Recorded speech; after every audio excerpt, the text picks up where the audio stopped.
Ric Esther Bienstock is one of Canada's most accomplished investigative documentarians. She's exposed trafficking rings in Eastern Europe and been at ground zero of an Ebola outbreak. She has won multiple Emmy Awards and was made an Officer of the Order of Canada for her work in raising awareness of global events and conflicts through film. She joins me now. Hello. It's really nice to Hi. meet you. Nice to meet you too. Thank you. It's great to have you with us, Ric. Thank you for joining us. Thank you for having me. You've been a long-time filmmaker. You've tackled some very difficult subjects over the years. But I have to say, like, this one feels more personal. What was the genesis for this film? But it's interesting you say that it's personal because it didn't initially start off as entirely personal. I read an article in Atlantic magazine, The Coddling of the American Mind, and it talked about how in universities now, people were seeing words and ideas as harmful. Certain ideas were just no-go zones. And I was curious. I did have kids heading into university, and I was wondering, what is the environment that they're heading into? So I was very curious about it, both as a parent, but even just as a citizen. When I went to university, we fought and argued about everything. There weren't really no-go zones. People were characterizing words and ideas and certain historical facts as harmful to students. That was a very new concept for me. So that was your starting point in 2015. So a decade on, are you thinking about the same kinds of things? How did the story evolve?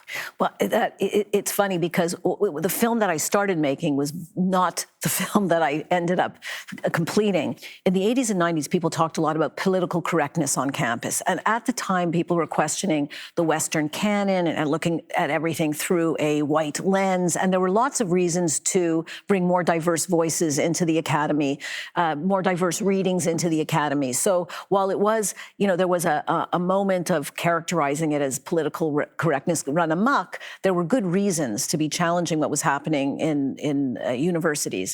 But in the 2015, 16, 17, it wasn't about the canon. It was all about identity. What I saw were professors being afraid of their own students, reporting them for ideas that students found offensive.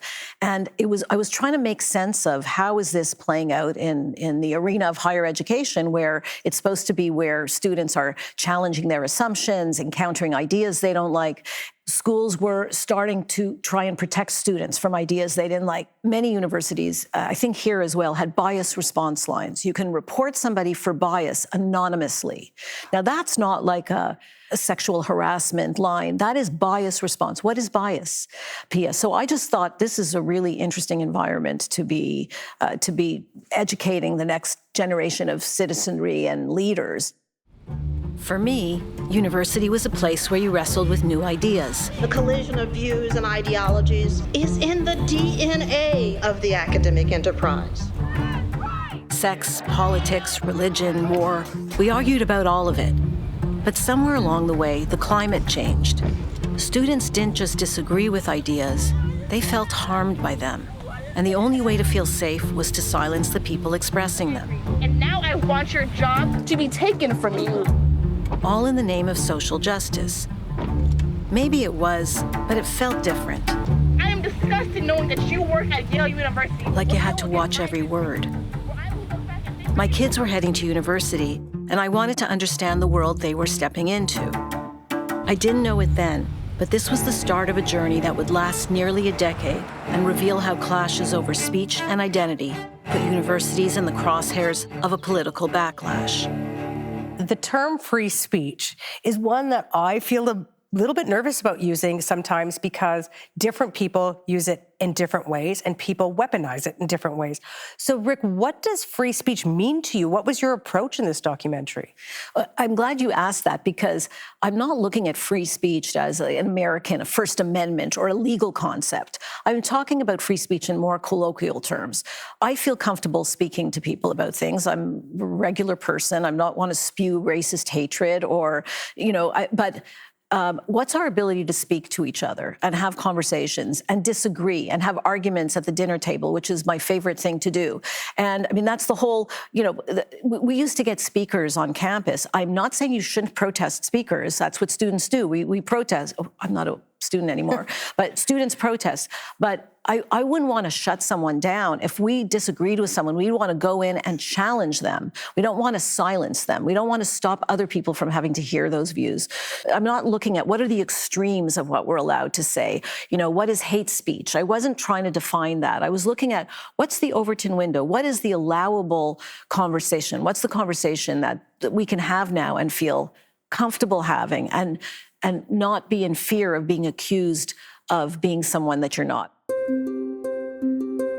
Coming up, more of my conversation with filmmaker Ric Esther Bienstock. We're talking about her documentary, Speechless. You can watch part 2 tomorrow night at 8 p.m., and you can see the entire film on CBC Gem. If you want to join the conversation, scan this QR code or go to cbc.ca/documentaries/speechless.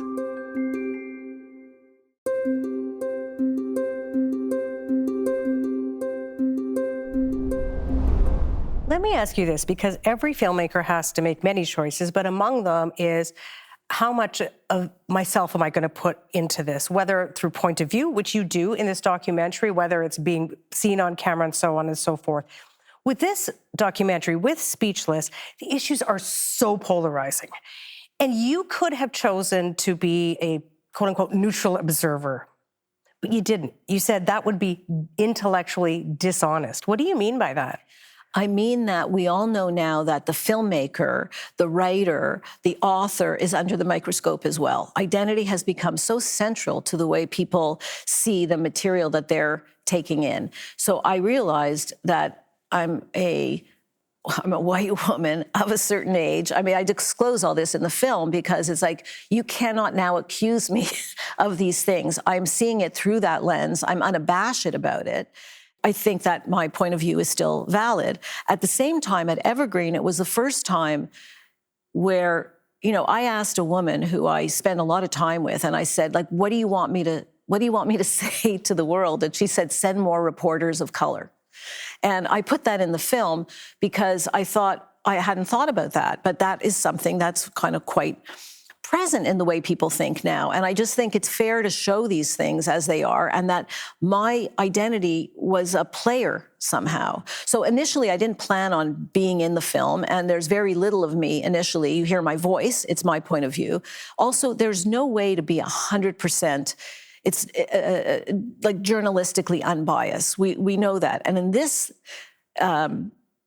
this story, when we're talking about ideas that affect all of us, I just felt, let me just be plain and simple and talk about how I feel about it. But I tried to be fair and not, you know, I didn't do I didn't go in with an attitude that I'm trying to tell this particular story. I wanted to hear all sides, but through my own lens. What is the message you want to put out? Yeah, send more reporters of color. That's the message that I want to put out. Fair enough. I could see where she was coming from. And then a student called me a white supremacist. Not in anger, just as a kind of friendly heads up. And one thing you can do is hold yourself accountable to that and embrace that, you know, you're racist. I felt like I stepped into a parallel universe with its own vocabulary. I just didn't speak the language yet. You don't focus, you're Canadian, you don't focus on Canadian campuses, though why not? I actually looked at Canadian campuses, and there are Canadian stories, but once we started moving into production, I need to go where the story is. So I was just looking for stories that had visual aspects, that either had secret recordings or film footage or documentary evidence, stories that could be told in a filmic way. And those stories happen to take place in the States.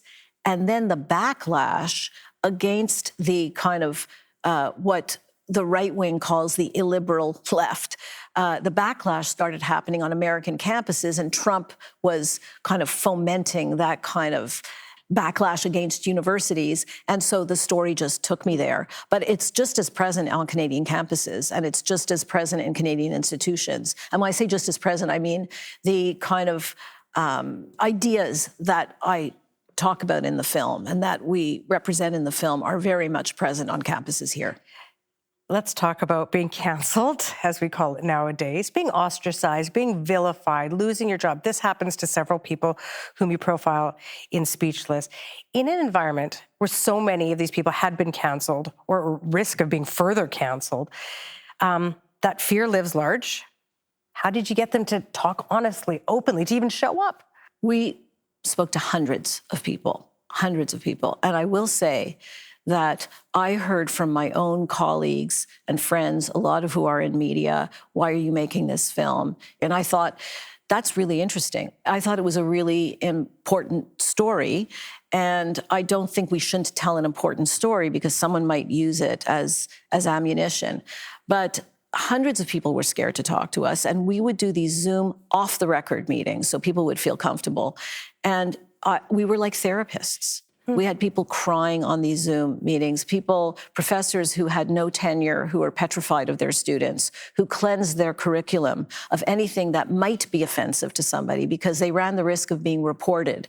And if they were reported, the administration wasn't saying, don't be silly, this, the reading he presented is okay. They were investigated, and they were oftentimes not rehired back, and they had no recourse because they had no tenure. So we were seeing those effects. Those that spoke to us, they trusted that we were not doing a hit piece, that we were going to tell their story honestly. And I feel for all the people in the film, whatever their politics were, I felt my job was representing them properly, regardless of if I agreed with them or not. That's not relevant. I just wanted people to understand where they were coming from and what their headspace was. As you said at the beginning of our conversation, these issues extend beyond post-secondary institutions, campuses, whether they be in the United States or in Canada or in the UK. But there is an environment of which this exists on campuses. So I know every story is individual and everyone has their own reaction to it, but how would you say this idea of social death, that ostracization, that vilification, that canceling, what does that look like on campus? I think it's worse than people think it is. People always say that I'm cherry picking.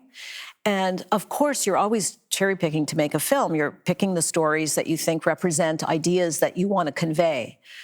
But what's impossible for me to represent is kind of the self-censorship that is going on campuses, because you can't film something that is the absence of something. And I spoke to many, many students who just said, I'm here, particularly those at Ivy League universities. I don't want to challenge my professors. I don't want to challenge my students. I want to keep my head down because I need to graduate. And hearing that from students who are really smart, really engaged socially, and really care about issues, hearing many, many students and professors say that, I thought was really devastating. So the stories you're hearing are the more dramatic stories. And also it's a certain kind of person who's going to sue Penn State for racial discrimination. So, it's a certain kind of person who decides, I'm going to do this. I'm not going to just move on or keep my mouth shut. I'm going to take them to task. And that kind of person was open to being in the film. You know what I found so interesting about your film? For some people may not have watched it yet, but oftentimes the people that end up being canceled or lose their job ended up on the same side. In other words, they're progressives. And then they end up being vilified by the progressive side of the ledger. Did that surprise you? Completely. But now I'm not surprised. But at the time, I kept saying, but Bret Weinstein's a perfect example if you haven't seen the film, right? He is a super progressive, Bernie Sanders voting, Birkenstock wearing, progressive on Evergreen at Evergreen State College, and also loved by his students. And he was just eaten alive by the administration. Bret now actually has a podcast in the States that he does with his wife. He's unemployable in higher education because he becomes such an explosive character after this happened. And so you end up with someone who, people say now that Bret, this character is now right-wing. He's an anti-vaxxer. He has a podcast. He deals with, the podcast is about evolutionary biology, but he does deal with some controversial issues. But the point is, he was completely unwelcome in his own lefty progressive spaces after this incident. So people find their homes in other arenas. Coming up, more of my conversation with filmmaker Ric Esther Bienstock. We're talking about her documentary, Speechless. You can watch part 2 tomorrow night at 8 p.m., and you can see the entire film on CBC Gem. If you want to join the conversation, scan this QR code or go to cbc.ca/documentaries/speechless.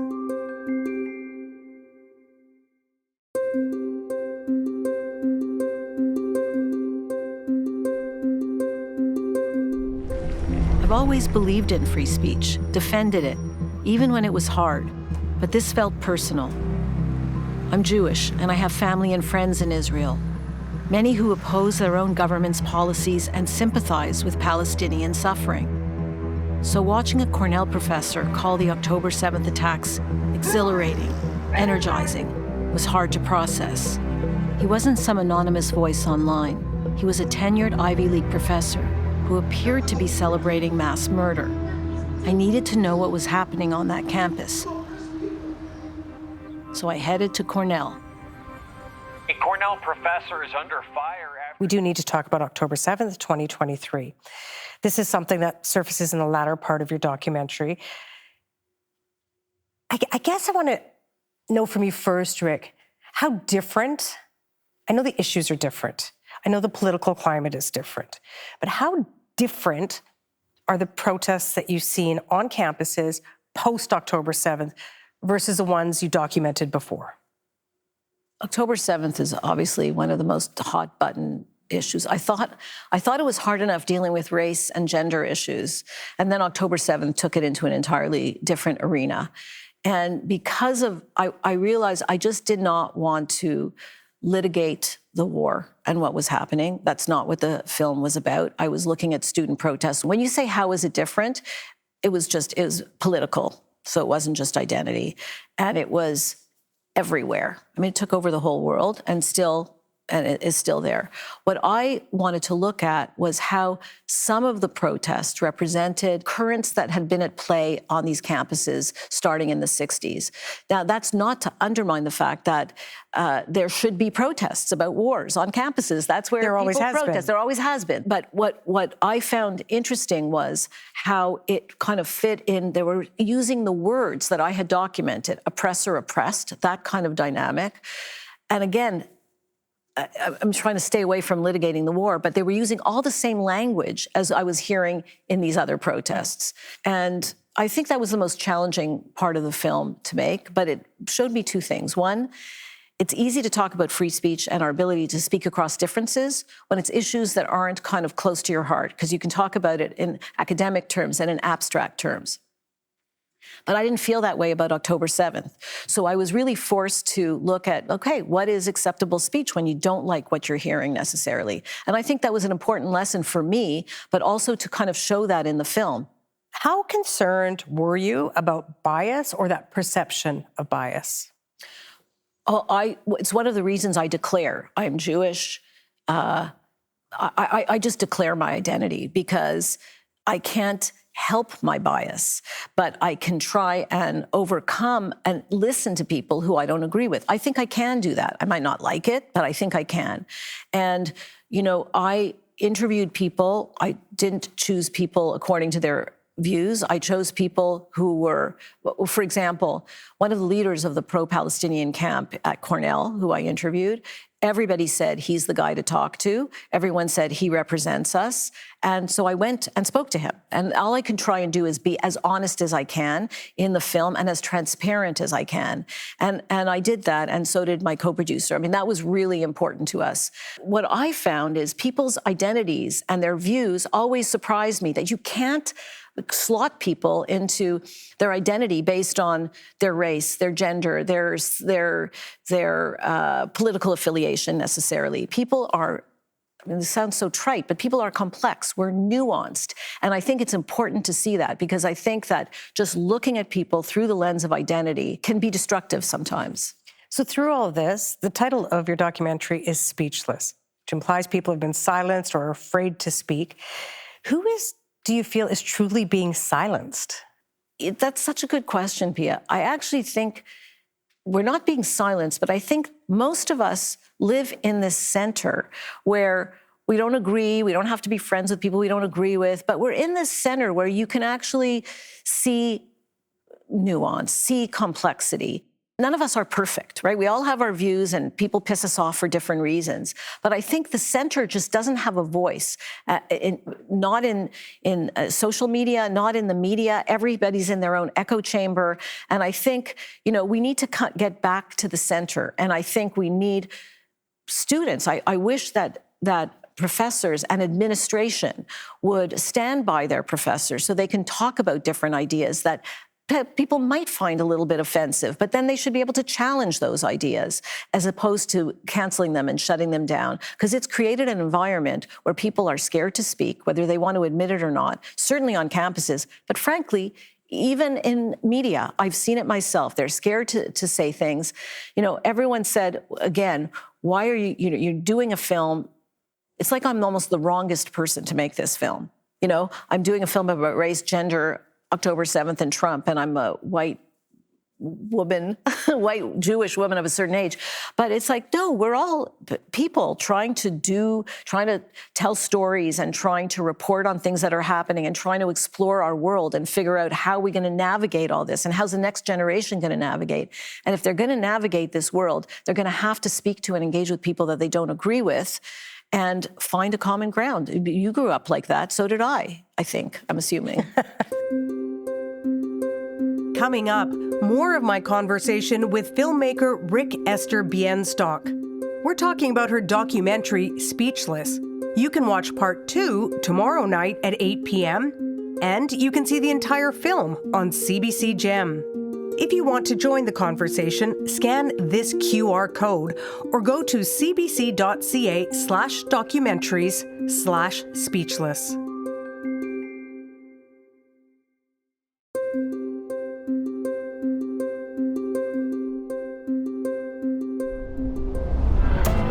Rick, yeah. I just forwarded you an email that I just got from a professor. I guess word got out that we've been on campus. Check it out.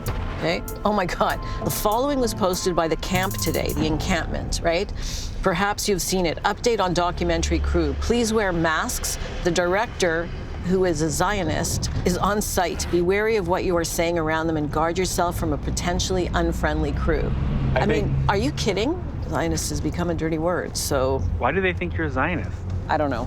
I think we should speak to Zionists, and I think we should speak to anti-Zionists. Well, we're doing that, I think.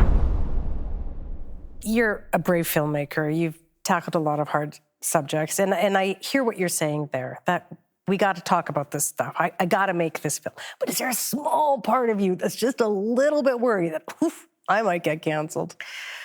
I mean, it's not that it hasn't occurred to me, but I mean, it's too late now. So I feel like the film is fair.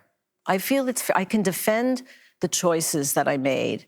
I think the stories are important. I guess I've always kind of gone into stories that are challenging, and I think this is a really important story, and I'm really grateful that I was able to get CBC and BBC on board, because everybody knows this is happening, and why wouldn't we want kind of like a benevolent look at our institutions that are educating the next generation of leaders? Your film puts a lot on the line. What do you hope it's going to achieve?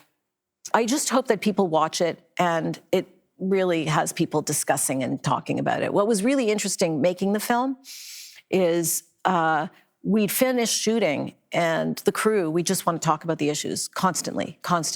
And I realized it's because people are hungry to talk about this stuff in a safe space.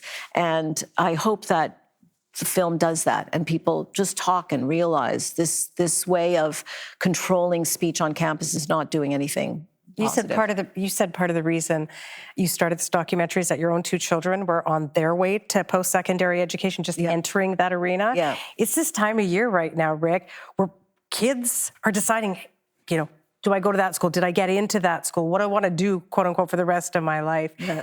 And so what's your message to these students, these young people who are about to embark on their post-secondary education when it comes to the issues that you discuss in your film?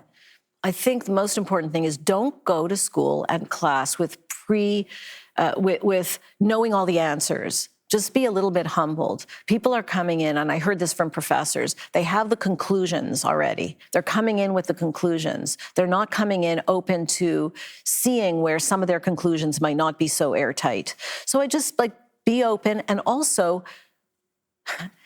I mean, this is the simplest thing. I have to think of something really important to say now. You put me on the spot. What is the big statement I'm going to say? I just think don't be so easily offended. Don't take take every word and parse it out to the point where people are uncomfortable talking about their feelings. My edit suite was a very, very safe space. We're not all politically aligned, my editor and the researcher and the archivist. And it made for some very robust and exciting and interesting discussions. We didn't necessarily change each other's minds, but we respected each other's opinions. That sounds so obvious, but it's not always obvious if you're scared of being canceled. Social ostracization is a very scary thing. And it's very, very hard for students and professors. But think about students. The fear of losing friends over something is an overwhelmingly powerful and potent weapon. That was the most devastating thing to see. Students who just said, I am not going to engage in any of these ideas because it's too dangerous. How is higher ed a place where dangerous ideas shouldn't be discussed? I think we have to come to terms with that and realize we need braver administration, and we need people to realize that it's created more polarization. And I think if we're going to kind of survive as a democracy, because I believe in democracy, we have to, we have to de-ignite. So what's wrong with agreeing to disagree and still be friends? I have friends I don't agree with on every issue. They have strong values, and that's what's important. It's a really important film at a really important time. Thank you for making it. Thank you for sitting down with me today. Appreciate it so much. Thank you very much. What a pleasure, Piya.